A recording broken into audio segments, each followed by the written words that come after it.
watched the iron gall ink oxidize upon the vellum for a millennium, tracing the chimerical lineage of the North. The sagas weave a beguiling tapestry of one mythic father and his fearsome progeny. Yet, the cloistered annals harbor a more complex, polyphonic verity. The brethren of the Great Army were scarcely bound by strict consanguinity.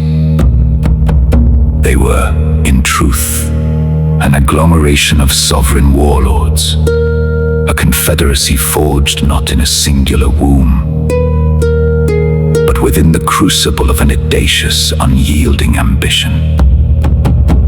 They were a brotherhood of the howling gale and the bloodied prow, retroactively coalescing into a singular, terrifying mythos by those who trembled before them.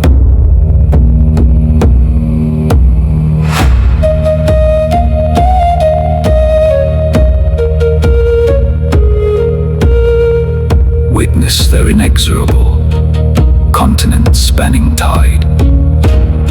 They were not mere transient reavers. They were architects of a newly fractured epoch. Bjorn, with his ironclad flanks, sundered the Mediterranean calm, leaving the mosques of Algeciras as smoldering husks under a southern sun. Meanwhile, in the damp chill of Albion, Ivar, the cerebral tactician, ruptured the ancient Roman masonry of Eboracum. Through the broom of the river Aus, they did not merely pillage. They planted the seeds of Jorvik, transmuting martial embers into an enduring dominion. Half done, bearing the heavy mantle of kingship, cleaved the Northumbrian loam. He traded the battle axe for the plowshare, gestating the sprawling, rooted expanse of the Danelaw. But the Norns weave a capricious, unsparing thread, and the zenith of their hegemony invariably birthed their undoing. Behold the darkened, churning waters of Strangford Lough. There, the firmament wept as Halfdan, the very architect of the Danelaw, was felled by rival seafarers. A fratricidal maelstrom, where the dark foreigners clashed with the fair. The sovereign's blood dissolved into the freezing Irish brine, a stark testament to their internecine ferocity. And upon the vertiginous, wind-scourged cliffs of Sinwit, the fateful denouement arrived.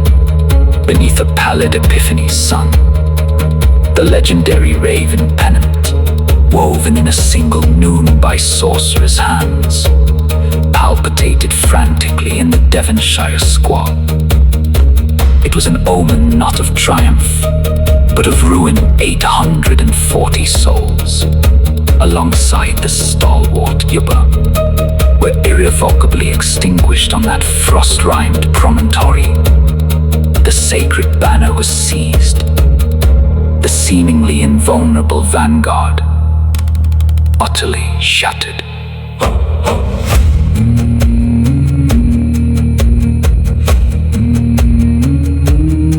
They were a tempest of disparate kings, bound into a pantheon by the scribes who feared them.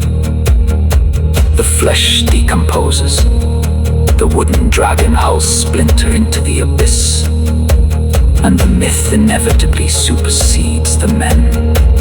Yet, the indelible geographic scars they carved upon the earth remain, whispering their authentic, fragmented truth to the silent, waiting soil.